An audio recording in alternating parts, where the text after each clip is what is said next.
Pilonnée sans relâche par l'armée israélienne dans le sillage des massacres du 7 octobre perpétrés par le Hamas, la bande de Gaza fait l'objet de toutes les attentions de la part de la communauté internationale. Mais une autre flambée de violence, moins visible, touche aussi les Palestiniens de Cisjordanie, pris pour cible par des colons israéliens avec la bénédiction de l'armée. Intimidation, menaces, vols, meurtres, villages vidés de leurs habitants. Le nombre d'incidents impliquant des colons israéliens s'envole en Cisjordanie occupée depuis l'attaque du Hamas du 7 octobre tandis que l'armée multiplie les frappes meurtrières sur la bande de Gaza. Une flambée de violence qui a poussé ces dernières heures plusieurs capitales européennes à tirer la sonnette d'alarme. Berlin a appelé Israël, lundi 30 octobre, à protéger les Palestiniens des colons extrémistes, tandis que la France avait condamné, la veille, des violences inadmissibles perpétrées contre des civils palestiniens. La France condamne fermement les attaques de colons qui ont conduit à la mort de plusieurs civils palestiniens au cours des derniers jours à Kusra et El Sawiya, ainsi qu'au départ contraint de plusieurs communautés, est-il écrit dans un communiqué du ministère des Affaires étrangères. Le Quai d'Orsay fait ici référence à l'attaque meurtrière du 11 octobre contre le village de Kusra ainsi qu'à l'assassinat de Bilal Abou Salah, 40 ans, un Palestinien abattu samedi par un colon israélien dans le village d'El Sawiya. Selon le maire de la ville, joint par l'AFP, Bilal Abou Salah a été tué alors qu'il cueillait des olives avec d'autres membres de sa famille sur leur terre située non loin de la clôture de sécurité d'une colonie israélienne. Ils ont été attaqués par 4 colons et l'un d'eux, armé d'un fusil M16, a ouvert le feu sur eux sans sommation. Abou Salah a été touché à la poitrine et il est tombé en martyr devant sa famille et ses enfants, a détaillé l'édile de cette petite localité située au sud de Naplouse. Une accélération de la colonisation. Pour échapper à cette vague de violence alimentée par le désir de vengeance depuis l'attaque du Hamas du 7 octobre d'une partie de la population israélienne, certains Palestiniens n'ont plus d'autre choix que de plier bagages. Plusieurs ONG de défense des droits humains ont rapporté ces derniers jours de nombreux cas de villages vidés de leurs habitants sous la pression des colons, comme à Susia, Kirbet Hanuta ou encore à Nizan près d'Hébron. Autre exemple à Wadi al-Sik, où des dizaines de colons accompagnés de soldats israéliens ont procédé en moins d'une heure à l'expulsion de ces 200 habitants issus de la communauté bédouine. On ne dort plus, c'est un cauchemar, raconte à l'AFP Aliam Lia, une habitante de Muharaja, un autre hameau bédouin entre Ramallah et Jéricho, qui s'inquiète d'être le prochain sur la liste. Avec la guerre, on voit que les colons ont plus d'armes. C'est très difficile, on se demande ce qui va se passer.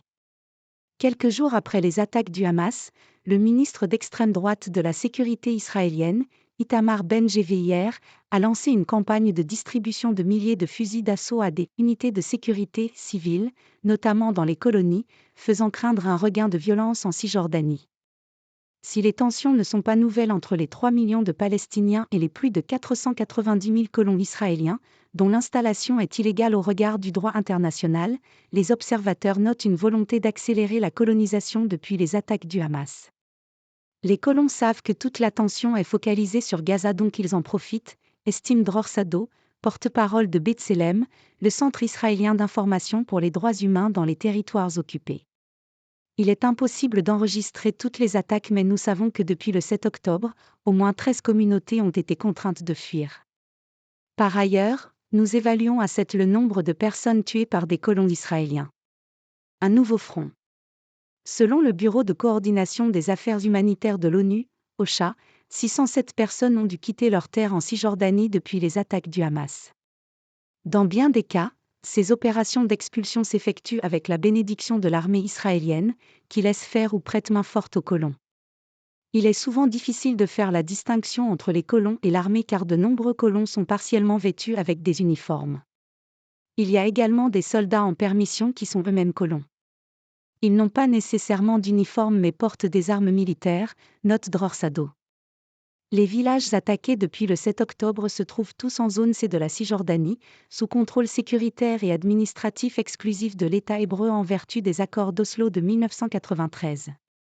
L'extrême droite israélienne rêve depuis de nombreuses années d'annexer cette zone représentant 60% du territoire de la Cisjordanie partagée en 3 secteurs, car elle concentre la plus grande part des terres fertiles et des ressources naturelles.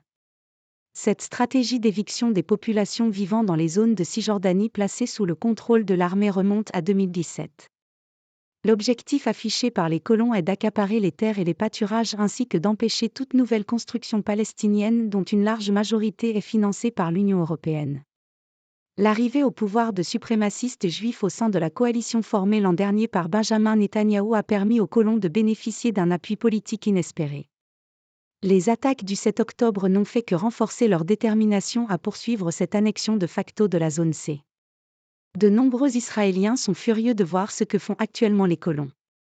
Alors que tout le monde a les yeux rivés sur Gaza et sur les otages, et alors que les gens sont en deuil, on a le sentiment qu'ils cherchent à ouvrir un nouveau front en Cisjordanie, déplore Dror Sado.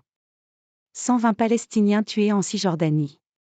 Parallèlement aux attaques menées par des colons, l'assaut israélien sur la bande de Gaza s'est accompagné d'une intensification des restrictions imposées aux Palestiniens en Cisjordanie occupée, fermeture des principaux checkpoints, multiplication des contrôles de sécurité, vagues d'arrestations.